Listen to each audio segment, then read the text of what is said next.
네, 기도의 큰 은혜를 받았습니다. 우리 하나님은 우리의 기도를 들으시는 줄로 믿습니다.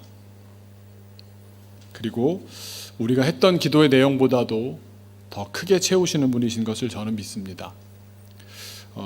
제가 몇 번 나눈 내용이기는 하는데 오늘 말씀을 다 준비해 놓고 나서 나한테 이런 사건이 있었나 돌아보는 중에 초등학교 때 일이 하나 떠올랐습니다. 저는 아마 최소한 초등학교 6년간 하루도 빼먹지 않고 했던 저의 개인적인 레파토리와 같은 그런 기도가 있습니다. 기도를 할 줄 잘 모르다 보니까 가족의 이름을 한 명 한 명 한 명 한 명 부르면서 그들을 위해서 이렇게 되게 해달라고 기도했었습니다. 여러분이 아셔야 되는 것은 초등학생 이기둥 어린이다 보니까 아는 것이 짧고 경험한 것이 적고 해서 그 수준에서 할 수 있는 대로 기도했습니다. 아버지를 위해서 기도할 때 하나님 우리 아버지가 그때 아버지가 개척교회 목사님이셨고 또 교회 부목사님이셨고 이러셨으니까 그냥 볼 때 우리 교회 담임 목사님 목사님 너무 멋있어 보였나 봐요. 근데 그렇게 제대로 알아야 되는 게 되게 중요한데 초등학교 때 아마 그런 설교를 들었던 것 같은데 베드로가 하루에 3,000명을 전도했다라는 내용을 잘못 들어서 베드로가 일평생 3,000명을 전도했다로 제가 잘못 들은 겁니다. 그래서 그 무식한 채로 아버지를 위해서 기도할 때 우리 아버지 3,000명 교인들이 다니는 교회 담임 목사님 되게 해주세요 라고 매우 번영신학적으로 기도했었습니다. 그리고 어머니를 위해서 기도하려고 아무리 생각을 해봐도 어머니를 위한 기도 제목은 잘 안 떠오르는 겁니다. 그러니까 어머니가 어떤 특별한 캐릭터가 있었다거나 어떤 특별한 성향을 가졌다기보다는 역할이 어떤 가족 간의 중간에서 화해를 도모하고 서로 이렇게 살려주는 역할을 하셨다 보니까 아무리 생각해도 성경에 무슨 사모라는 직책으로 나와 있는 사람은 한 명도 설교 들어본 적도 없고 그래서 그냥 기도할 때 우리 엄마 좋은 사모님 되게 해주세요 라고 굉장히 정확하지만 굉장히 폭넓게 그렇게 기도했습니다. 하지만 중요한 점은 하루도 빠지지 않고 밤이면 밤마다 기도했고 또 새벽이 돼서 혼자 이렇게 눈을 뜨면 아버지 어머니가 새벽 기도를 가시고 안 계신 거예요. 그러면 무섭잖아요. 그러면 누나가 옆에 있는 걸로는 잠자다가도 이렇게 위로가 안 되니까 아버지 어머니 떠나신 그 자리에 가서 그 온기가 아직 채 남아있는 곳에 가서 누워서 무서워서 계속 그 기도를 되뇌었던 기억이 있습니다. 하지만 어쨌건 하루도 빠지지 않고 간절한 마음으로 초등학생의 진심을 담아서 기도했습니다. 그리고 큰 누나를 위해서는 그때 저희 큰 누나가 피아노를 너무 치고 싶어 하는데 피아노라는 게 그 당시 굉장히 귀했거든요. 그리고 레슨 해주시는 분도 없고 그래서 그 교회 목사님 따님한테 어떻게 해가지고 돈을 받는지 안 받는지 한 명 정도는 해주마 이렇게 하면서 피아노를 이제 배웠고 남의 집에 피아노가 있으면 그렇게 부잣집 같아 보이고 대단해 보여서 초등학생인 저는 하나님 우리 누나 피아노 사주세요 이렇게 기도했습니다. 그리고 작은 누나를 위해서 기도할 때는 역시 어머니랑 비슷하게 별다른 특징이 생각나지가 않는 거예요. 그래서 작은 누나를 위해서 기도할 때는 하나님 우리 누나 노래도 못하는 것 같고 운동도 별로 잘하는 것 같지 않고 그렇다고 외모가 뛰어난 것 같지도 않고 앞으로 살 날이 걱정이고 이러니까 두루두루 그때 어렸을 때 생각을 했는지 공부는 잘하게 해주세요 이렇게 기도를 했던 기억이 납니다. 제 수준에서 제가 아는 하나님, 소원을 들어주시는 하나님, 또 제가 아는 우리 가족 그냥 초등학교 들어가기 전부터 했던 기도니까 그냥 7살, 8살 때부터 했던 그 수준의 가족에 대한 이해를 가지고 했던 그 기도. 중요한 점은 꾸준히 했고 하나님이 들어주실 거라 믿으며 기도했고 근데 시간이 지나서 돌아보니까 하나님께서 제 기도대로만 해주셨으면 큰일 날 뻔했죠. 아버지는 그게 성공이라고 그게 응답이라고 생각하지는 않지만 그래도 한편으로는 내가 기도한 게 공로가 있지 않나 하는 생각이 좀 들긴 하는데 더 2배 정도 더 큰 교회 목사님이 되셨고 어머니는 이렇게나 저렇게나 다 응답됐다고 말할 수 있는 좋은 사모님이 되셨고 또 큰 누나는 피아노 정도가 아니라 다니면서 요즘 오르간을 치고 다니는데 악기들이 몇억 몇십억짜리 악기들만 치고 다니는 사람이 됐고 작은 누님은 미국에서 지금 미국 학생들한테 역사를 가르치는 사람이 됐습니다. 제가 드리고 싶은 말씀은 하나님께서는 우리가 부족한 채로 주님을 다 알기 때문에 주님께 나아왔으므로 그 얘기를 들어주시는 분이 아니라 우리의 부족한 모습 그대로 주님과 붙어 있고자 하는 그 마음을 가장 크게 보신다는 겁니다. 여러분, 지난 한 주간 우리의 삶을 돌아본다면 주님과 붙어 있고자 노력하셨습니까? 이 질문 앞에 우리 모두는 무릎 꿇을 수밖에 없는 줄로 믿습니다. 오늘도 그런 사람 한 명을 소개하려고 합니다. 마가복음 2장 1절에서 12절 말씀을 제가 한 절, 여러분이 한 절 나누어 읽으신 후에 마지막 절 한 목소리로 읽겠습니다. 수일 후에 예수께서 다시 가버나움에 들어가시니 집에 계시다는 소문이 들린지라.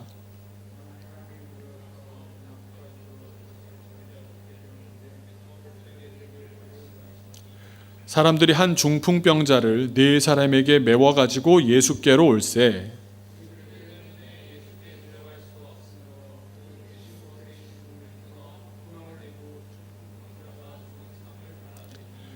예수께서 그들의 믿음을 보시고 중풍병자에게 이르시되 작은 자야 내 죄 사함을 받았느니라 하시니, 이 사람이 어찌 이렇게 말하는가? 신성모독이로다. 오직 하나님 한 분 외에는 누가 능히 죄를 사하겠느냐?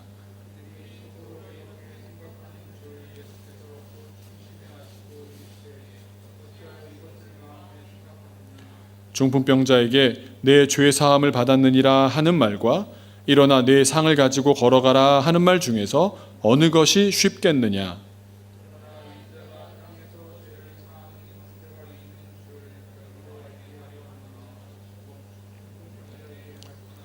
내가 네게 이르노니 일어나 네 상을 가지고 집으로 가라 하시니, 그가 일어나 곧 상을 가지고 모든 사람 앞에서 나가거늘 그들이 다 놀라 하나님께 영광을 돌리며 이르되 우리가 이런 일을 도무지 보지 못하였다 하더라. 아멘. 새해를 맞아 오늘부터 예수님의 일생을 따라 특별히 마가복음 본문을 중심으로 하나님 말씀을 나누려고 합니다. 우리가 예수님의 생애를 따라가는 말씀의 여정 가운데서 우리가 주님 앞에 더욱 바로 서게 되고 주님이 나에게 원하시는 삶이 회복되는 역사가 이루어지기를 주님의 이름으로 축원합니다. 오늘 마가복음 우리가 방금 읽었던 2장 본문의 시작은 예수님을 보기 위해서 많은 사람이 운집한 상황으로부터 시작됩니다. 예수님께서는 한 집에 머물고 계셨는데 워낙 많은 인파가 몰려들었기 때문에 사람들은 몸을 움직일 수가 없을 정도로 꽉꽉 들어찼습니다. 사람들이 이렇게까지 몰려든 이유가 무엇이겠습니까? 예수님에 대한 어떤 믿음이 있었기 때문입니다. 오늘 본문 1절을 보시면 예수님께서는 가버나움에 오셨는데 가버나움에 그냥 가신 게 아니라 다시 들어가셨다라고 기록되어 있습니다. 그러니까 이미 한 번 방문하셨었다는 말입니다. 그래서 우리가 유추해 볼 수 있는 것은 그 앞선 첫 번째 방문이 분명 예수님에 대한 어떤 믿음을 만들었겠구나 예상할 수 있습니다. 가버나움의 예수님, 과연 어떤 일이 있었을까? 첫 번째 가버나움 방문의 기록이 마가복음 1장 21절부터 나오는데 제일 먼저 나온 이야기는 가르쳤다고 나옵니다. 누구나 가르치는 곳입니다. 회당에서든 성전에서든 가르칠 수 있는데 오늘 마가복음 1장 본문에서는 달랐다고 나옵니다. 예수님의 가르침을 들은 사람들은 그런 가르침은 어느 누구에게서도 들어본 적이 없는, 또 느껴본 적 없는 그런 굉장한 권위까지 느끼게 했다는 겁니다. 가르쳤을 뿐만 아니라 23절 이후에는 귀신을 단호하게 꾸짖으셔서 내쫓으셨다는 기록을 보여줍니다. 그런가 하면 29절 이후에서는 제자 베드로의 장모가 열병에 들어 있었는데 그 장모를 힘들게 했던 열병을 고치십니다. 한마디로 마가복음은 시작하자마자 2장으로도 넘어가기 전인 이 1장 안에 정말 엄청난 복음의 역사들을 기록하고 있습니다. 거침없는 예수님의 행적이 진행됩니다. 그러다가 34절이 하이라이트입니다. 34절 말씀을 한번 같이 읽어볼까요? 시작. 예수께서 각종 병이 든 많은 사람을 고치시며 많은 귀신을 내쫓으시되 귀신이 자기를 알므로 그 말하는 것을 허락하지 아니하시니라. 사람들은 물론 귀신들까지도 예수님을 알아봤고 예수님의 권위를 따랐습니다. 그러자 귀신들이 가만히 있어도 사람들 사이에 소문이 나서 사람들이 몰려들기 시작했습니다. 예수님과 제자들은 더 이상 가버나움에 있을 수가 없어서 갈릴리 여러 다른 마을로 이 마을 저 마을 옮겨 다니셨습니다. 하지만 방문하시는 곳마다 전도하시고 귀신을 내쫓으시고 병든 환자를 깨끗하게 하셨습니다. 그러다 보니 사방에서 사람들이 이 동네 저 동네에서 할 것 없이 예수님을 찾아 나오기 시작했습니다. 그래서 예수님은 어느 도심에 들어가시지 않으셨고 한적한 곳에 나와 계셨는데, 그러다가 다시 한적한 곳에 계시던 예수님께서 사람들이 주목할 수 있는 곳, 소문이 빨리 퍼질 수 있는 곳, 바로 그 도회지 가버나움으로 다시 가시게 된 상황이었습니다. 그러니까 소문은 급속도로 퍼졌을 테고, 우리가 그냥 소문을 통해서 알고 퍼지고 퍼졌던 그 예수님을 직접 볼 수 있다라는 말에 사람들이 어마어마하게 몰려들었던 겁니다. 그러면서 그들의 마음속에는 한 가지 믿음을 품게 되었습니다. 그 예수님을 만나면 그 예수님은 귀신을 내쫓아 주시고 병을 고치시고 권위 있는 가르침을 주신다. 이 믿음이 있었던 겁니다. 지금 우리도 온라인을 통해서든 또 예배 현장에서든 예수님 앞으로 나와 있습니다. 어떤 기대와 어떤 믿음으로 나오셨습니까? 오늘 말씀 가운데 내가 마치 이 가버나움의 그 한 집안에 많은 사람들에 둘러싸여 말씀을 전하고 계시는 그 예수님 곁에 있는 한 사람이 되어봤으면 좋겠습니다. 예수님을 향해 달려 나오게 했던 그 믿음은 실로 강렬했습니다. 아마 몰려든 인파들 모두 그 믿음을 가진 사람들이었을 것이고, 또 그 믿음이 어떤 내용이었겠습니까? 어떤 사람은 어디에서도 병을 고칠 수 없었던 아픈 사람이 병 고침에 대한 그런 병을 고쳐주실 거야 라는 믿음이었겠고, 또 오랜 기간 동안 생활 가운데 또 역사를 보면서 우리 이스라엘 민족을 너무너무 마음 아파하면서 메시아를 오랫동안 고대했던 목마른 사람들도 있었을 것이고, 또 귀신 들려 인생이 다 망쳐진 사람, 내가 아니어도 우리 가족 중에 그런 사람 하나만 있어도 집안 하나가 쑥대밭이 되지 않습니까? 그 한 사람을 구원해보겠다, 예수님하고 어떻게 하면 연결할까 싶어서 나온 사람, 또 물론 개 중에는 예수님을 내가 직접 검증해 봐야겠다는, 예수님을 아직은 잘 못 믿겠다며 반신반의 깐깐한 사람도 있었을 것입니다. 그런데 그 다양한 각양각색 하지만 같은 믿음을 가진 사람들 사이에 유독 강렬한 믿음을 가진 4명의 사람들이 있었습니다. 예수님을 만나면 반드시 병이 고쳐지리라, 이 믿음을 가지고 있었던 4사람, 그리고 그들의 어깨에 메어서 왔던 환자가 있었습니다. 중풍에 걸려 꼼짝할 수 없는 환자를 메고 4명의 사람들이 예수님께 나왔던 겁니다. 그 믿음이 너무나 강렬했기 때문에 환자를 메고 오는 일이 어디 쉬웠겠습니까? 그런데 그 수고를 마다하지 않았습니다. 그래서 그 예수님이 계시다는 곳 가까이 왔더니 인산인해, 사람들이 많아도 너무 많이 모여 있었습니다. 그런데 그것은 그들에게 큰 문제가 되지 않았습니다. 눈앞에 보인 그 장애와 문제보다는 그들의 마음속에 있는 믿음, 예수님만 만나면 반드시 고쳐주실 것이야, 이 믿음이 더 컸습니다. 그래서 그 믿음이 파격적인 일도 감행하게 만들었습니다.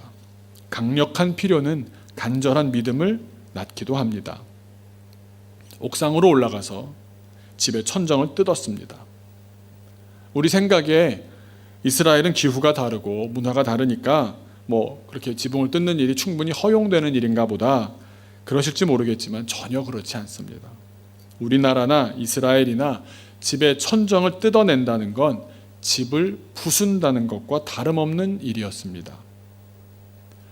게다가 지붕을 뜯게 되면 그 흙이 받쳐주고 있던 흙이 머리 위로, 집 안에 있던 사람들의 머리 위로 떨어질 것이고, 사람들은 아무 일도 하지 못하고 쳐다보기만 했을 테니까 대화하고 있던, 나누고 있던, 혹시 음식을 먹고 있었던 모든 리듬이 끊어졌을 것 아닙니까? 예수님을 비롯한 사람들에게 얼마나 무례한 행동입니까? 이만저만한 신뢰, 결례, 무례가 아닐 수 없습니다. 그런데도 그런 비난을 감수할 정도로 수고와 노력을 얼마든지 드린다고 해도 혹 나중에 어마어마한 집수리비를 청구받는다고 해도 그와는 비교할 수 없는 더 큰 가치를 우리가 누릴 것이다 라는 확신에 가득 차 있었던 겁니다. 그 확신이 뭐라고요?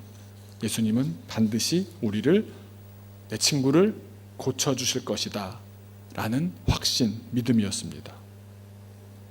그 간절한 마음을 가지고 이제 지붕을 뜯어내고 침상을 내려서 예수님 코앞에까지 사람들의 질시하는 눈빛이나 사람들의 비난하는 눈초리를 다 감내하면서 그 앞에까지 왔는데 예수님께서 뭐라고 말씀하십니까?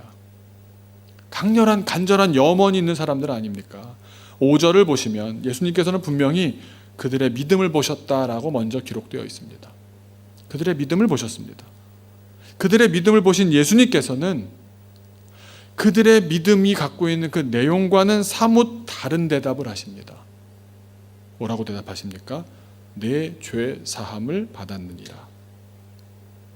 친구들의 믿음은 무슨 믿음입니까? 병을 고쳐주실 것이다 라는 믿음이었습니다.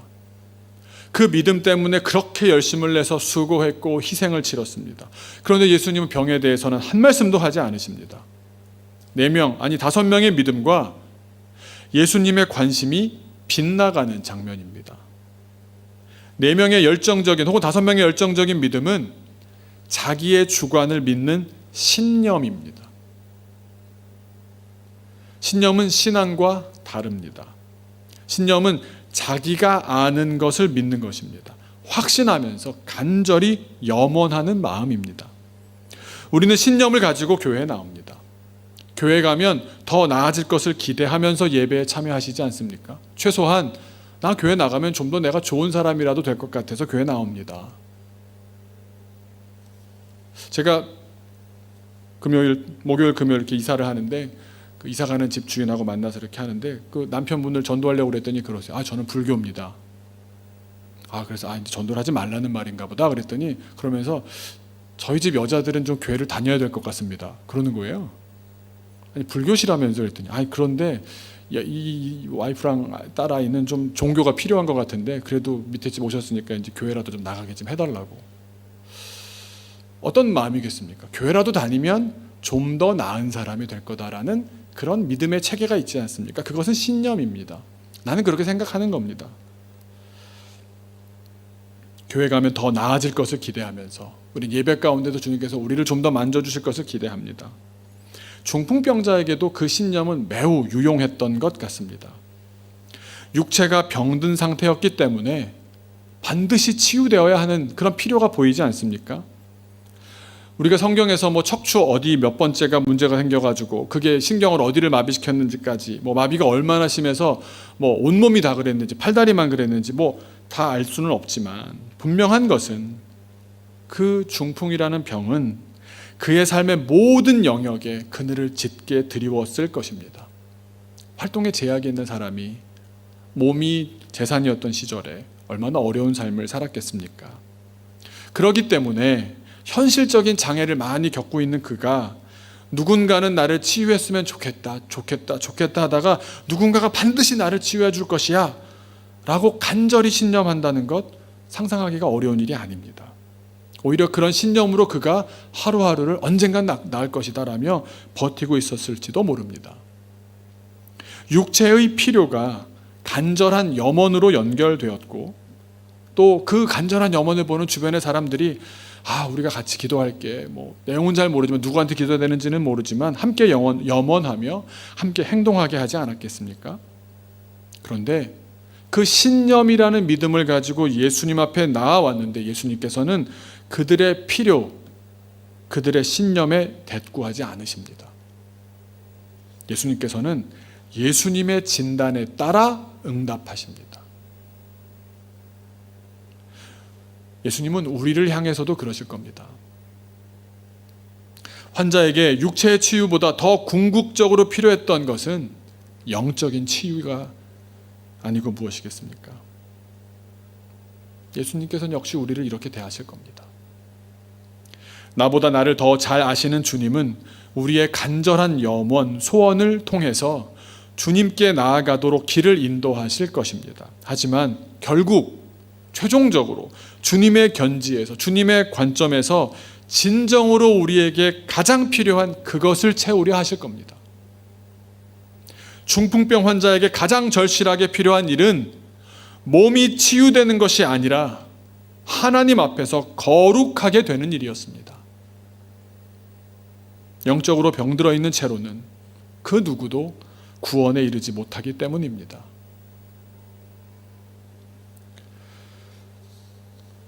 우리가 육체적으로 고통을 받게 되면 우리는 놀랍게도 궁극적인 공급원, 다시 말해 영적인 공급원을 찾게 됩니다. 우리는 결핍되어 있고 육체적으로 채워지지 않은 상태가 되어서야 비로소 내 힘으로는 안 되는구나, 그 사실을 깨닫고는 영적인 일에, 영적인 분께 귀를 기울이기 시작하는 겁니다. 사랑하는 중심교회 성도 여러분, 명심하십시오. 영적으로 세상에 죄가 들어왔을 때 모든 고난과 고통이 함께 들어왔습니다. 우리 육체의 이상 현상들, 그러니까 몸의 통증이며 여러 암들이며 종양들을 보면서 우리가 알 수 있는 것이 무엇입니까? 이 세상이 뭔가 잘못되었음을 증명해주는 표징이 아닙니까? 코로나19라는 바이러스가 하나님의 심판입니까? 우리 죄악과 탐욕의 결과입니까? 결국 우리의 궁극적인 문제는 고통으로 가득한 세상에서 죄로 인해 우리가 하나님과 분리되어 있다는 것 아닙니까? 중풍병자에게 역시 가장 큰 문제는 하나님과 연결되어 있지 못하고 분리되어 있다는 문제였습니다. 중풍병자는 분명 육체적인 치유가 필요했지만 궁극적이고 또 절실한 진정한 필요는 그의 영적 생명, 그 영적인 생명을 구원받는 일 아닙니까? 병자와 친구들은 신념을 품고 예수님은 고치시는 분이다 라는 그 신념 한 가지로 정말 모든 장애를 뚫고 예수님 앞까지 나아왔지만, 예수님께서는 그 신념이라는 믿음을 보시고서는 그 믿음을 새롭게 하셔서 죄를 사함받고 구원에 이르는 신앙으로 인도해 주셨습니다. 만약 우리가 가버나움에 있는 그 집안에 있는 사람이었다면 내 앞에서 예수님께서 그 중풍병 환자에게 그렇게 말씀하시는 것을 보면서 어떤 생각을 하셨을 것 같습니까? 우리가 흔히 하는 실수 가운데 한 가지는 예수님을 좀 더 알면 믿을지 말지를 결정하겠다라고 먼저 알고 이후에 믿겠다라고 우리가 생각하는 태도입니다. 그렇다면 다 알고 나서 믿으려고 한다면 평생 가도 못 믿을 겁니다. 그건 믿는 게 아니라 아는 겁니다. 믿음을 선택한 게 아니라 끝까지 알려고만 하는 거고 계산하려고만 하는 겁니다. 중풍병자의 친구들도 사실 예수님을 잘 알지 못했습니다. 우리 말씀드렸던 대로 예수님께서 활동을 시작하신 지가 얼마 되지 않았을 때였습니다. 예수님에 대한 정보가 굉장히 제한적이었고 또 이 동네에서 저 동네에서 예수님의 이런저런 다양한 모습까지를 본 상황이 아니었습니다. 그런데 예수님에 대해서 그저 파편적으로 알고 부분적으로만 알고 있었지만 그들의 모습이 무엇이었습니까? 모든 장애를 물리치고 예수님을 향해서 나아왔습니다. 그리고 결국 그 길이 그를 살렸습니다. 육체적으로나 영적으로나. 많은 교인들 만나보면 그럽니다. 저는 아직 예수님을 잘 모릅니다. 잘 모르겠습니다. 다시 한번 말씀드리지만 우리는 어차피 다 알지 못합니다. 일평생 가도 다 알 수가 없습니다. 조금씩 더 알아갈 뿐입니다. 그저 우리를 치료해 주시는 주님을 염원하며 예수님께서 반드시 고쳐주신다는 확신으로, 그러나 열심을 다해 주님께 나왔던 사람들처럼 우리도 열심을 다해 주님 앞으로 나아가야 할 줄로 믿습니다. 다만 우리가 주님에 대한 신념을 주님께 맡겨드릴 때 그 신념을 신앙으로 인도하시는 주님을 만나게 될 것입니다. 그때 순종하셔야 합니다. 내 신념대로 해주셔야 하나님이고 내 신념대로 해주지 않으시면 악한 분이시고 그건 내가 하나님을 믿는 게 아니라 하나님은 내 발밑에 두는 행동 아닙니까? 주님 주시는 것을 신뢰하시고 주님이 인도하심이 가장 좋은 길로 인도하신다는 사실을 신뢰하십시오. 가장 좋은 것, 가장 궁극적인 것을 우리에게 주시는 주님이심을 진정으로 믿게 되는 저와 여러분 되시기를 주님의 이름으로 축원합니다. 그런데 오늘 사건 가운데 죄 사함을 받았다라는 예수님의 말씀은 뜻밖에도 다른 문제를 일으키고 맙니다. 왜냐하면 그 자리에는 예수님에 대해서 긍정적인 마음을 갖고 있는 그런 사람들만 있었던 게 아니지 않습니까? 서기관들이 있었는데, 서기관들은 뭘 하는 사람들이냐 하면 인쇄술이 없었을 때니까 성경을 손으로 필사해서 똑같이 옮기는 일을 그걸 직업으로 하는 사람들이었습니다. 그러니까 사람들이 어이 그 성경 잘 알지? 성경에 뭐라고? 이럴 땐 성경에서 어떻게 하라고 해? 하지 말라고 해?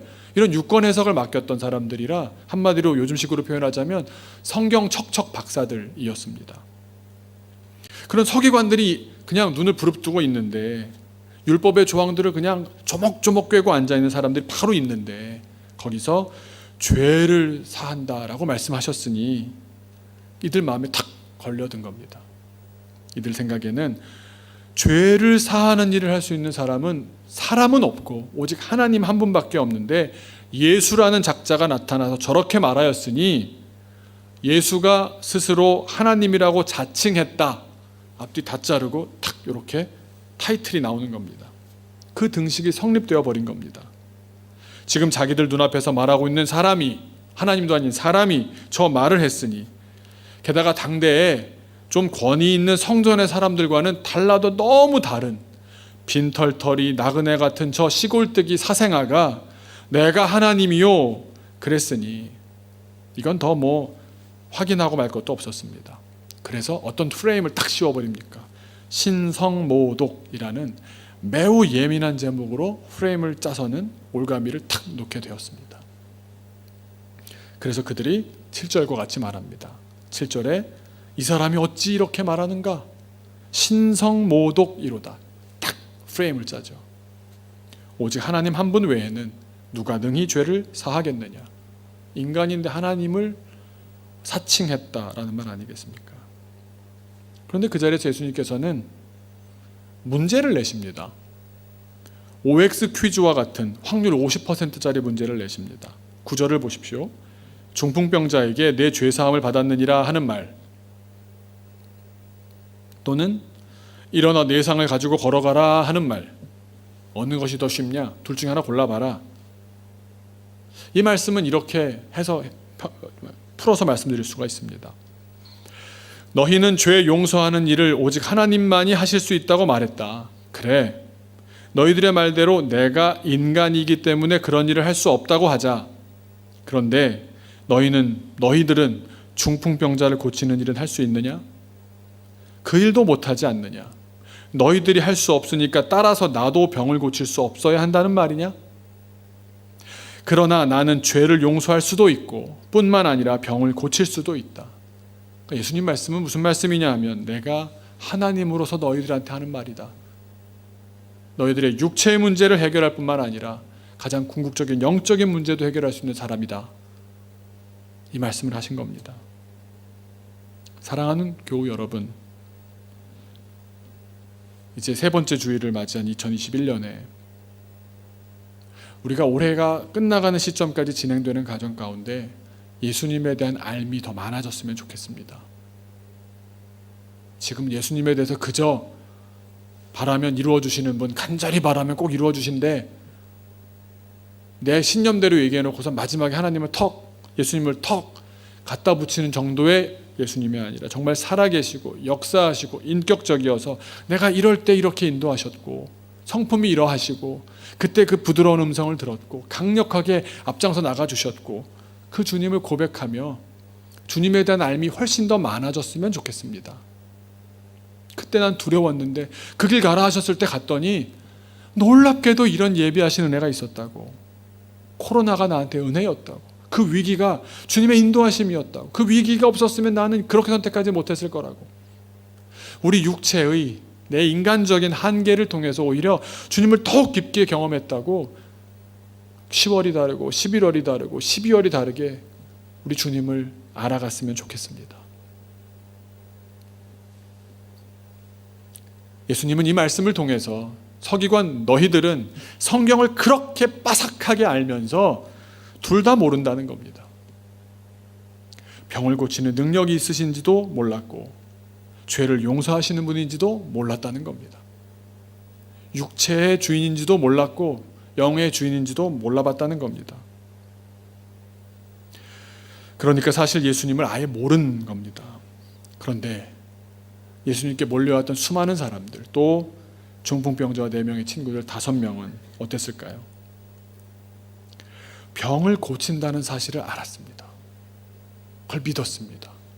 내가 직접 내 주변에 있는 사람이 정말 나았는지 안 나았는지 이것까지는 모르겠지만 그분이 고치셨다라는 말을 듣고 믿었습니다. 그 간절한 염원이 있었기 때문에 그 모든 장애를 해치고 그 앞에까지 나왔던 것 아닙니까? 그 작은 알무로 주님 앞에 나왔습니다. 그 부분적인 알무를 가지고 주님 앞에 나왔습니다. 그런데 그때까지도 그분이 죄에 대해서 권세 있는 분인지를 몰랐습니다. 용서하실 수 있는 분이신지를 몰랐습니다. 그런데 알고 있는 한 가지만으로도 주님 앞에 정말 용맹하게 담대하게 나아갔을 때 결국 어떻게 됐습니까? 둘 다 선물로 받았습니다. 그들은 병이 나아졌을 뿐만 아니라 나아가 더 은총도 경험하게 되었습니다. 둘 다 아는 데에 이르렀던 겁니다. 그리하여 죄사함 곧 하나님 나라에 들어가 영생을 누릴 수 있는 소망까지를 누리게 된, 또 내가 현실에서 바라던 육체의 문제도 주님께서 해결해 주시는 은혜를 입은 그런 인생이 되었던 겁니다.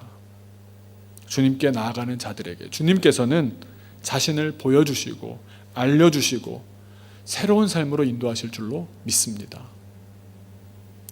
예수님께서는 오늘 말씀을 통해서 영과 육에 있어서 무엇이 앞이고 무엇이 뒤인지를 분명히 아십니다. 영적인 것이 앞섰다고 분명히 말씀하십니다. 영적으로 죽으면 영원히 죽는 것이다 라는 말씀을 하시는 겁니다. 무엇이 본질이고 무엇이 비본질인지를 분명히 가르십니다. 또 당신이 하나님이시다는 사실을 분명히 보여주십니다.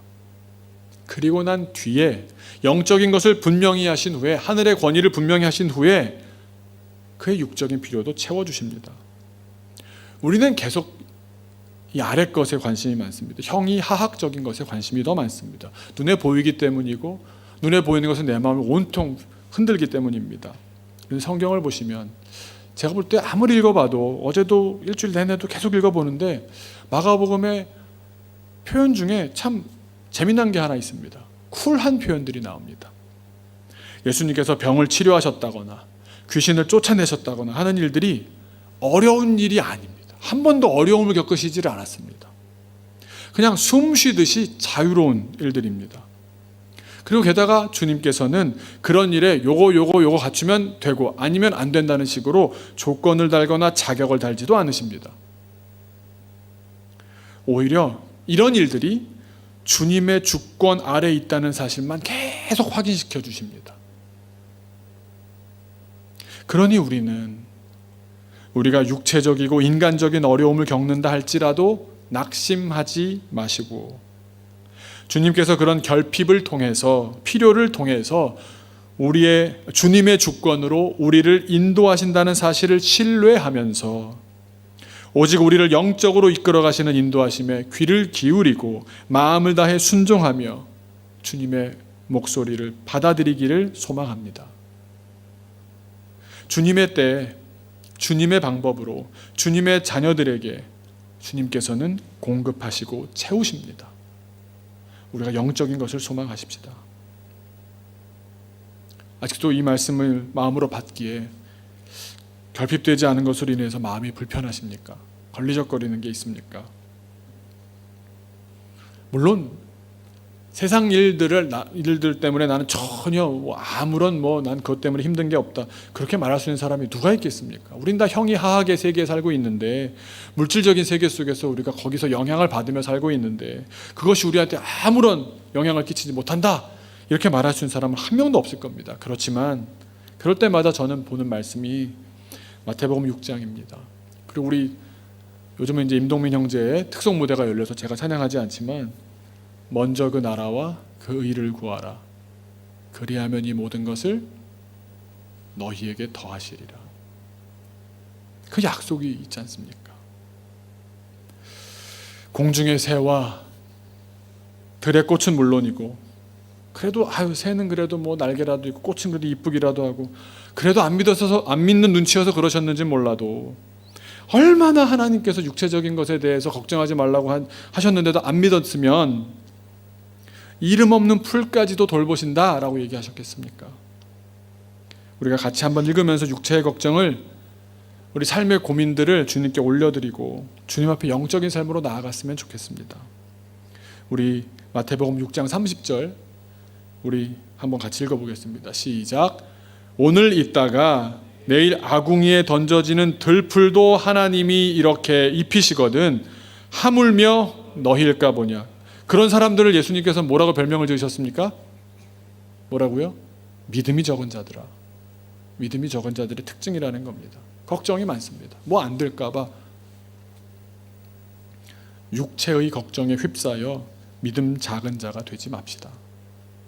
우리가 예수님을 더 알아가는 이 여정을 예배를 통해서, 찬양을 통해서, 또 우리가 이제 통독 모임도 하고 아침에 말씀을 보면서 여정을 한 걸음 한 걸음 걸어가다 보면 주님께서 나의 죄를 사해 주시고 주님께서 내 영적인 생명을 책임져 주시는 사실 때문에 육체적인 일들에 소중하고 최선을 다해야지만 그것이 내 존재를 흔들지 않는 것을 경험하게 될 줄로 믿습니다.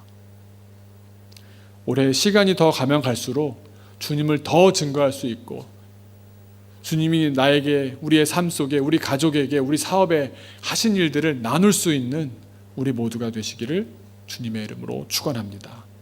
잠시 기도하겠습니다. 하나님 아버지, 새해가 시작한 지도 벌써 17일째입니다. 여전히 코로나의 위세가 강해서 새해가 시작되었다라는 희망찬 어떤 마음들을 갖지 못하고 있고, 여전히 수많은 데이터들과 수많은 두려운 이야기들 사이에 휩싸여 있지만 주님, 이 모든 것이 우리와 주님의 사이를 가르지 못하도록, 우리의 영적인 삶에 영향을 미치지 못하도록 우리가 주님 앞으로 오늘 한 발 더 나아갔습니다. 주님, 우리가 주님께서 죄 사함을 선포하실 수 있는 권세를 가진 유일한 분이심을 우리가 알고 주님 앞에 올바르게 나아가게 하여 주옵시고, 또 우리 마음에 걱정이 왜 없겠습니까? 주님, 이 걱정, 물질적인 걱정, 또 관계적인 걱정, 인간적인 한계, 몸의 연약함, 그 모든 것은 주님의 권세 아래 있음을 인정하게 하여 주옵시고, 그리하여 주님과 화목할 뿐만 아니라 세상의 모든 걱정 근심을 넘어선 삶을 살 수 있도록 우리를 인도하여 주옵소서. 올 한 해가 주님에 대한 고백들이 더 세밀해지고 더 구체적이 되고 더 나눌 수 있는 기쁜 소식들로 우리 가슴이 넘쳐날 수 있게 복받쳐 오를 수 있도록 올 한 해를 주님께서 채워 주옵소서. 예수님의 이름으로 기도하옵나이다. 아멘.